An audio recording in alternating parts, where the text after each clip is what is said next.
receive you to myself. It's paralabano. What that means is to take one to one side, to be carried off. This is what Jesus is telling you. I'm going to take you to my side and carry you off. Where I am, there you may also be.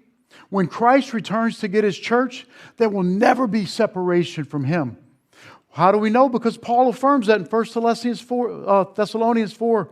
And thus we shall always be with the Lord. You see, this is an equipping moment.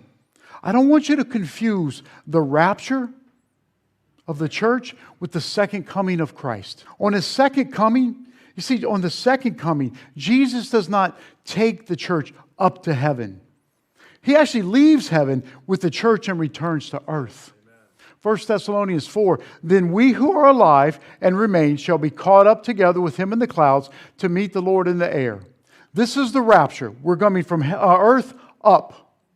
Now, in the second coming of Jesus Christ, Jesus returns physically to earth. How do we know this?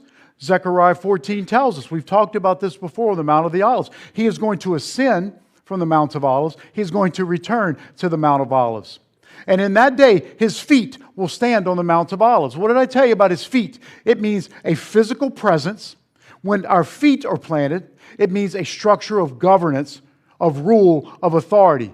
So the second coming, Jesus is not in the clouds. That's the rapture. The second coming, His feet, He physically is going to stand. Half the mountain shall move towards the north and half of it towards the south. So how are the rapture and the return connected? You see, while the tribulation on earth is occurring for those 7 years, we're in heaven with Jesus. Between the rapture and the return, we are with Jesus in heaven.